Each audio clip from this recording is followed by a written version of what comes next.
This week on Jerusalem Dateline, tragedy strikes an Israeli religious festival with dozens killed in a stampede. And social media used to fuel Arab unrest in Jerusalem and elsewhere in Israel. Plus, Israel lays out a plan for reopening tourism after a year of COVID closures. And a tribute to one of Jerusalem's longtime and beloved Christian leaders. All this and more this week on Jerusalem Dateline. Hello and welcome to this edition of Jerusalem Dateline. I'm Chris Mitchell. Israeli officials say nearly 50 died and more than 150 were injured at a Jewish religious festival. It's one of the worst civilian disasters in Israel's history. The tragedy occurred when a stampede began at the festival of Lag BaOmer, a Jewish holiday honoring a rabbi and mystic from the 2nd century who was buried on Mount Meron in northern Israel. The disaster was apparently caused by overcrowding, with large numbers together in a narrow passage. We saw people pushing over the other, and slowly we saw people being trampled. At this point, when I saw the people, I started to go outside. There, we saw evacuating people every moment and conducting CPR.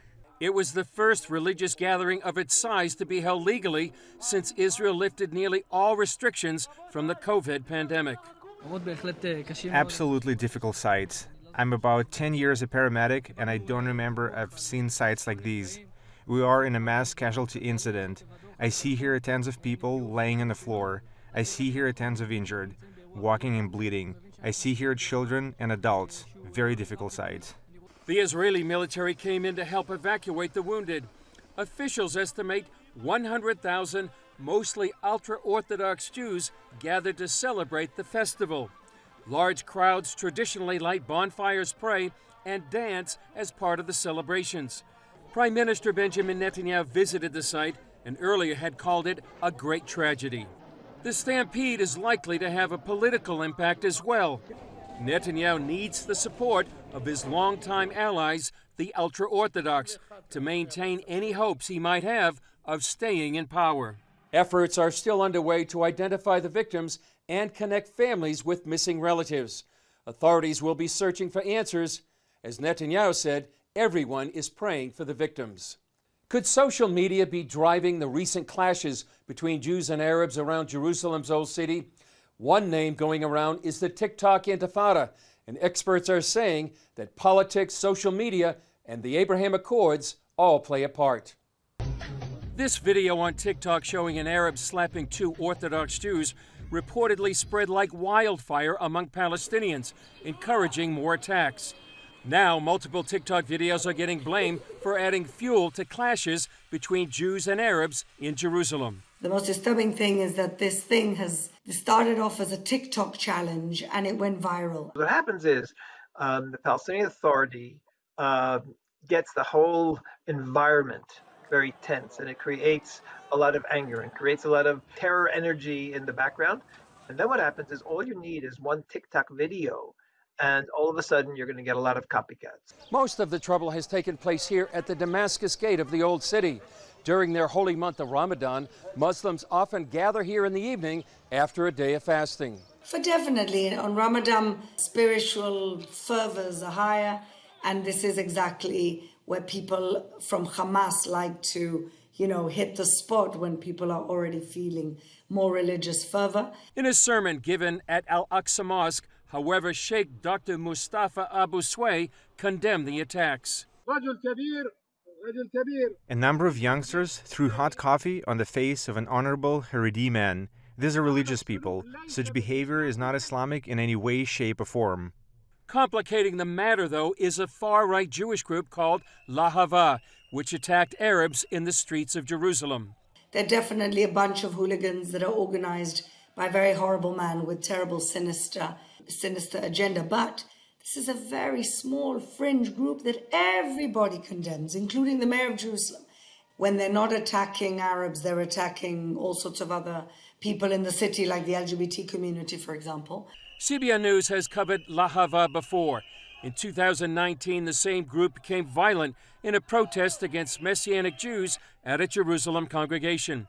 Deputy Mayor Flor Hassan Nahum feels there's more to this recent outbreak. I don't think this violence, especially from the Arab side is spontaneous. I think there's something more sinister behind it. We've seen the fact that the rocket fire started from Gaza to the southern Israeli towns at the same time. Palestinian Media Watch director Itamar Marcus sees election politics as the source of this latest violence. In the past, when there was talk about elections, both Hamas and the Palestinian Authority would increase the violence and the terror. In fact, we had full terror waves in the past, because the way Hamas and Fatah compete for votes and compete for popularity is through terror and killing Israelis. Marcus uses the 2014 Gaza war as a prime example. That year, Palestinian election polls showed the Fatah party clearly leading over Hamas. Sensing a loss, Hamas kidnapped and murdered 3 Israelis in the West Bank. That led to war. Hamas rose in the polls, and the elections were canceled. And the shocking thing was that Hamas, which clearly had been defeated and brought 2,000 deaths on Gaza, yet was perceived by Palestinians as having been victorious over Israel. According to Marcus, Fatah posted this video that states there is an uprising and intifada in Jerusalem. The Palestinian Authority just canceled the planned election again, although Marcus says he's not sure the violence is over. Hassan Nahum believes the Hamas rocket fire is in opposition to the Abraham Accords signed between Israel and Muslim states last year. I think that Hamas has been waiting for the time to kind of take revenge on Israel for this and make their opposition heard. And I think this is exactly the reaction that they planned. Hassan Nahum says the mayor has been reaching out to Arab, civil, and religious leaders in the city and hopes a sense of calm will return to Jerusalem. Republicans are calling for an investigation into John Kerry, and some are calling for him to resign from the Biden administration. This after leaked audio revealed Iranian Foreign Minister Javad Zarif saying the former Secretary of State told him about more than 200 Israeli operations against Iranians in Syria. The New York Times reported Zarif makes that claim in a 3-hour recording. Kerry served as President Obama's Secretary of State, holding in-depth negotiations with Iranian leaders in pursuit of the 2015 nuclear deal. In a tweet, Kerry denied the allegations, calling them unequivocally false. He's now serving as President Biden's climate czar. President Trump's Secretary of State Mike Pompeo and other Republicans are calling for a congressional investigation. Coming up, U.S. recognition of the Armenian genocide sparks condemnation from Turkey.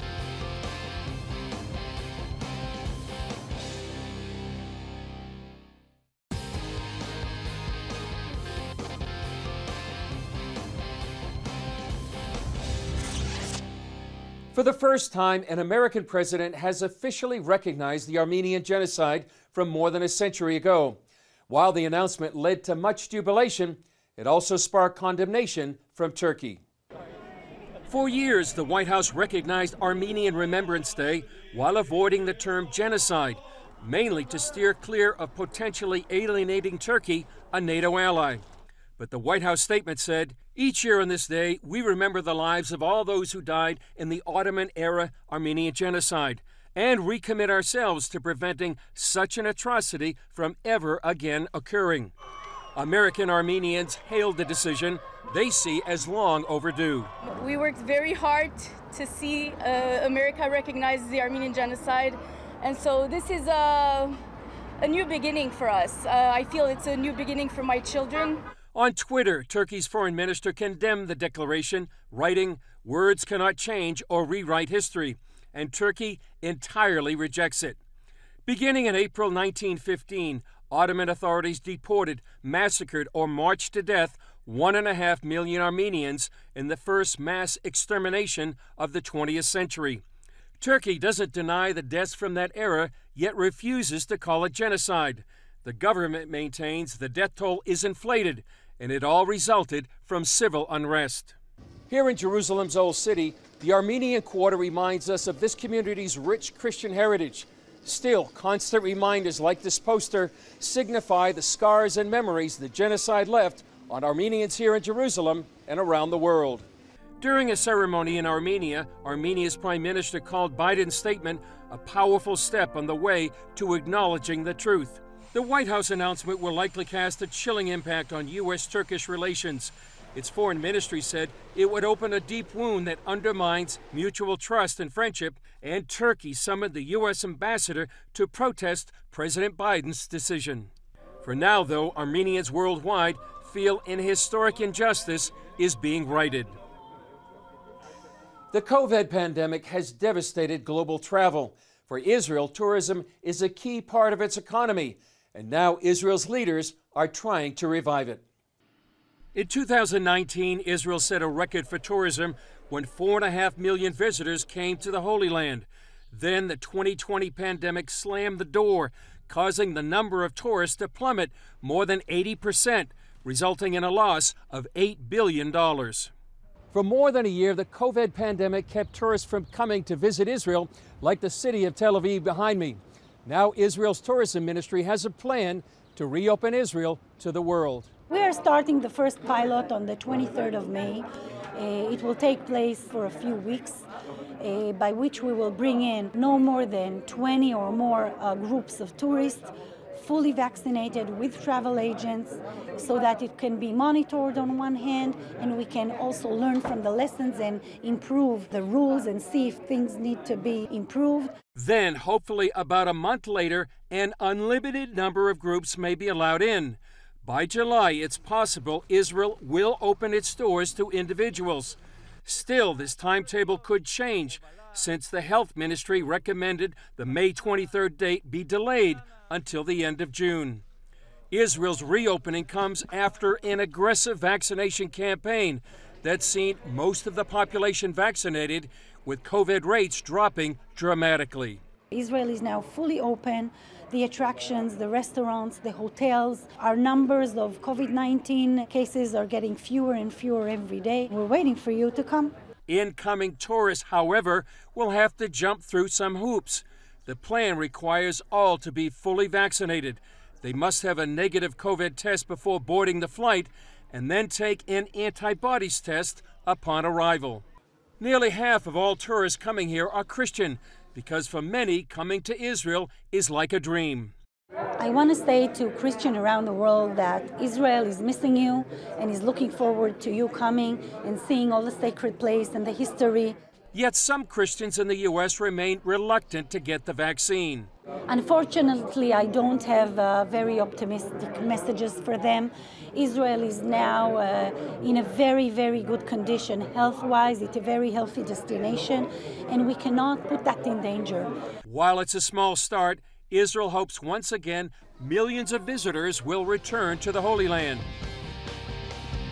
Up next, a look back to what tourism in Israel once was, and hopefully will be again soon.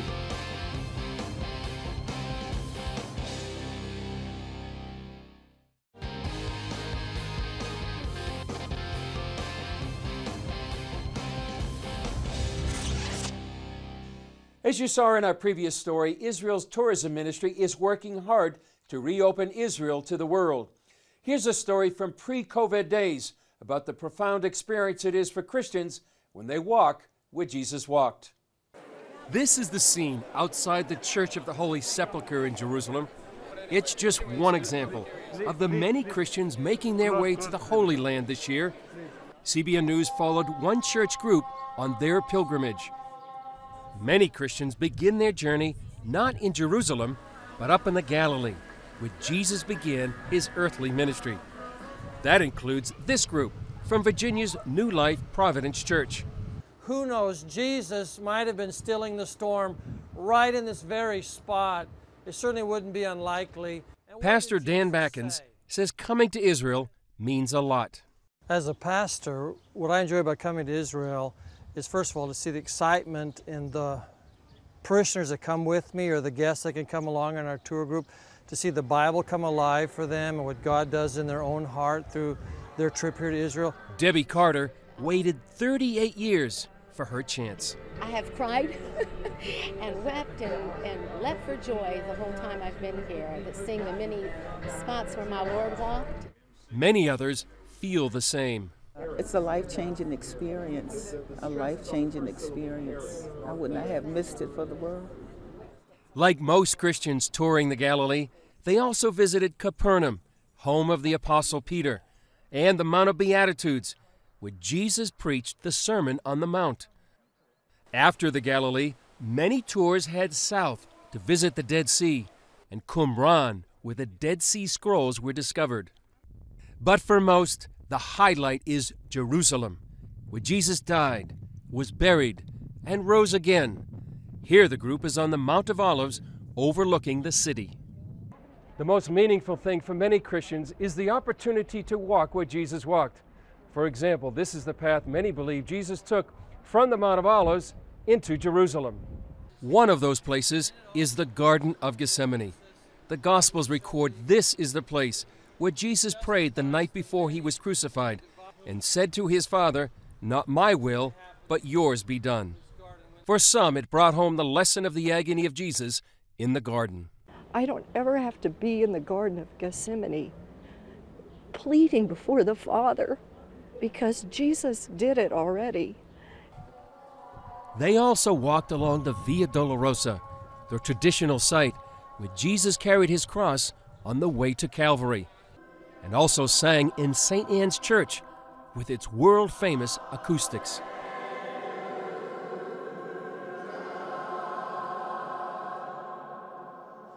Their tour guide, Erez Bar David, has led thousands of Christians throughout the land of the Bible. People go through a very, very deep experience, spiritual and emotional experience when they're here. I think it's just this deeper understanding of Scripture.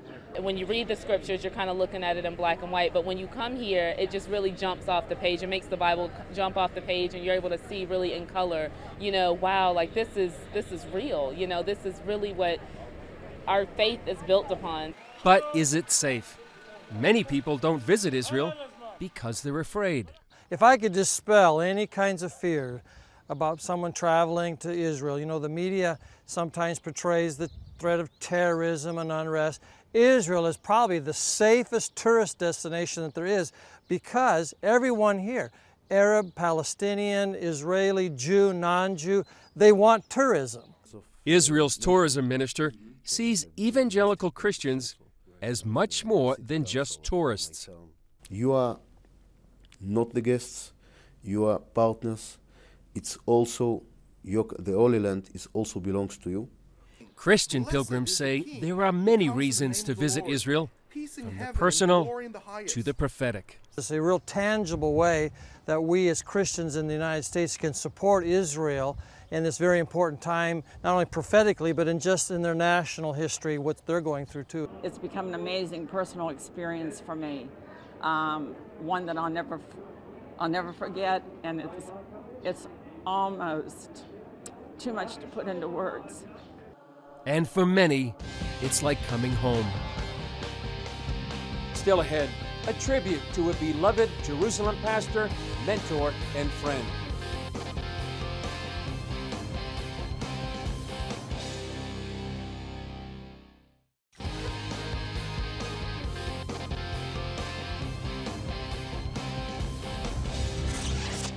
Finally, the city of Jerusalem lost one of the cornerstones in its Christian community.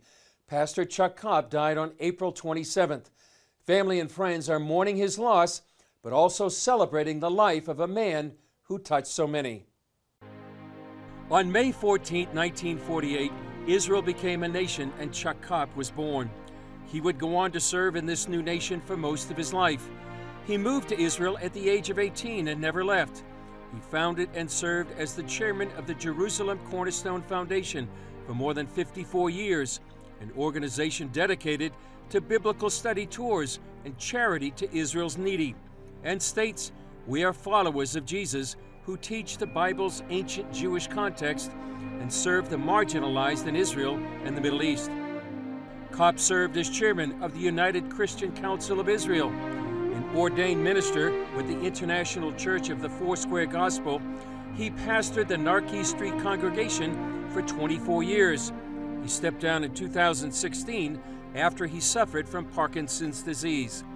He served too with the Government Christian Forum, CBN News interviewed Pastor Kopp in this 2015 story. It's the only country in the Middle East, the whole Middle East, that actually has a growing Christian population. So that says a lot, because all the other countries around this region, the Christians are fleeing as fast as they can. A humble and a curious man, he loved asking questions. Chuck was a husband to Liz, father of 7 children, grandfather of 16, and for many others, a pastor, mentor, servant, and friend. Those who knew him well say he loved all the peoples of this divided land, Jews, Arabs, and others. One overseas friend added these words: "To say that he was an amazing man is an understatement. In Israel, it is difficult to find a man like Chuck. He loved all people. You were blessed if Chuck was in your corner. He sat with presidents and prime ministers, muftis, as well as the poorest of poor. He was the same among all of them. He led his huge family to love likewise. He led his church with wisdom and gentleness. The Christian community, and really all of Jerusalem, is suffering a huge loss. Many of us across the world are sharing your sorrow and rejoicing with you all."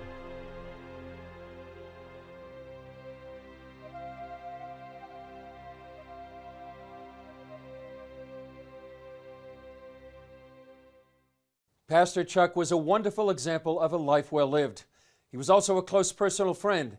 But because of the sacrifice of Jesus, we look forward to seeing him again. I'm Chris Mitchell. We'll see you next time on Jerusalem Dateline.